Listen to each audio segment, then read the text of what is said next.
موسیٰ علیہ السلام کے زمانے میں بارش نہیں ہو رہی، آپ لوگوں نے کہا جی دعا کرو، تو آپ 70,000 اپنی قوم کو لے کر نکلے اور بارش کی نماز پڑھی اور دعا کی تو دھوپ تیز ہو گئی۔ تو موسیٰ علیہ السلام کہنے لگے یا اللہ، ہم نے تو بارش مانگی، تو نے دھوپ تیز کر دی۔ تو اللہ تعالیٰ نے کہا موسیٰ، یہ تیری قوم میں ایک آدمی ہے، پچھلے 40 سال سے ایک کام مجھے راضی کرنے کا نہیں کیا، جب تک وہ کھڑا ہے بارش نہیں ہوگی، اس سے کہو یہاں سے دفع ہو جاؤ۔ تو موسیٰ علیہ السلام نے اعلان کیا، تو اب وہ کبھی ادھر دیکھے کبھی ادھر دیکھے، انہیں پتا تو لگ گیا کہ میں ہی ہوں، لیکن وہ کھڑا رہا کہ شاید کوئی میرے یا اور بھی ہوگی۔ جب کوئی بھی نہیں نکلا تو کہنے لگا کہ لو خرجت ففضحت نفسی، اگر میں باہر نکل آؤں تو ذلیل ہو جاؤں، لو مکثت منع المطر، اور اگر میں کھڑا رہوں تو بارش بند ہو، کیا کرو؟ تو اب اس کو خیال آیا میں توبہ کروں۔ اب یہ توبہ نمبر 1 نہیں ہے، یہ توبہ عزت بچانے کے لیے۔ خیال میں آ رہی میری بات؟ ایک توبہ ہے یا اللہ میں تجھ سے ڈر گیا، میں تیری محبت میں توبہ کرتا ہوں۔ ایک ہے کہ میں بے عزت ہونے لگا ہوں اور میں توبہ کرتا ہوں۔ تو یہ سمجھ میں آ گئی میری بات؟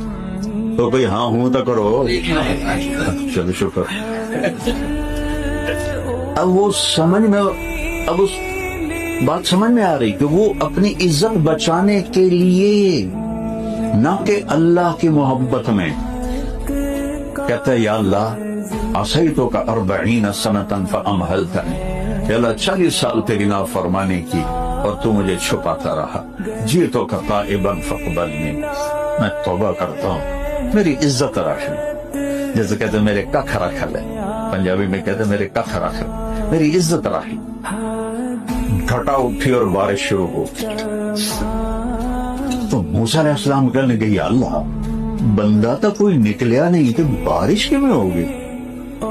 تو اللہ تعالیٰ نے کہا موسیٰ کتنے سال کی نافرمانی ہے؟ بولو منہ سے بولو۔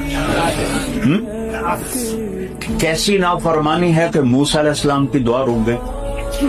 پہلے نبی، پہلے رسول جن پہ کتاب اتری اور پہلے رسول جن سے ہم کلامی اللہ نے کی، اتنے بڑے رسول کی دعا رک گئی تو کتنے کو اس کے گناہ ہوں گے اور کیسے ہوں گے؟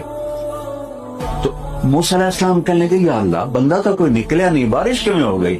اللہ نے کہا موسیٰ جس کی وجہ سے روکی تھی اسی کی تو فعل کر دی۔ اتنی جلدی کوئی صلح کرتا ہے؟